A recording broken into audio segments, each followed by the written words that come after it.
Сәлеметсіздер ме қыз-келіншектер, сіздермен Шынар. Бүгін біз икра салатын жасайтын боламыз. Ол үшін бізге керекті заттар: помидор, сәбіз, сарымсақ, баклажан, капуста, пияз, қияр, болгарский, укроп қажет болады. Дәміне қарай чили қоссаңыздар да болады. Алдымен мен осылай сәбізді кубиктап турап алдым. Әркім әрқалай тура берсе болады, міндетті түрде кубиктап тура міндетті емес. Менде тек қана пияз, баклажан және сәбізді кубиктап турап алдым.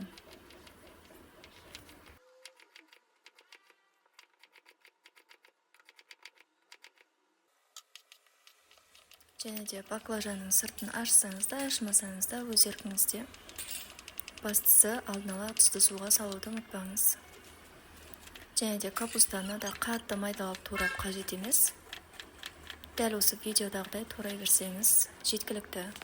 Болгар бұрышы тоже қатты майдалап турамаймыз. Дәл осы видеодағыдай турап шығамыз.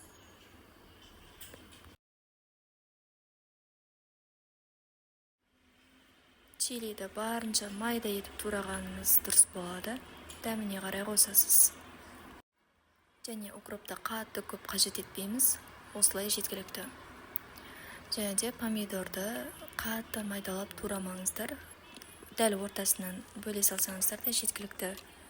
Өйткені оның өзінің суы шығып, езіліп кетуі мүмкін. Сол себептен үлкенірек болғаны абзал.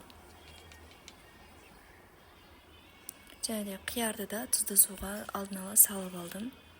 Негізі дәл осы видеодағыдай дөңгелек етіп турасаңыздар, салаттың ішінде әдемі көрінетін болады.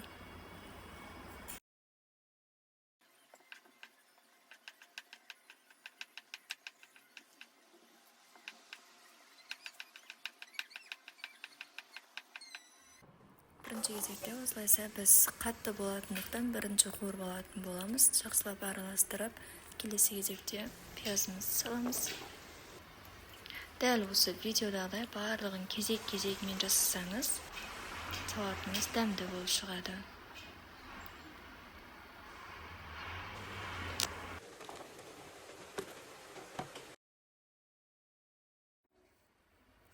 Помидорды біз қиярдан алдын салатын боламыз, өйткені оның ең соңынан суы шығып, әдемі болып, дайын болып шығады. Қиярымызды қуырмайтындықтан ең соңынан саламыз осылай. Дәміне қарай тұзын және қантын салып, осылай жарты сағатқа қойып қоясыздар. Видео ұнаса лайк басып, пікір қалдырып, келесі кезекте қандай салатты дайындайтын боламыз, астына жаза кетіңіздер. Осылай бұрқылдап дайын болып шығады салатымыз. Алдын ала банкымызды осылай буға қойып, дайын болған салатымызды банкымызға құя беретін боламыз. Дәл осы рецепт бойынша менде 16 литр банкі шықты. Рецепт астына қалдырып кететін боламын. Міндетті түрде жасап көріңіздер. Ас болсын.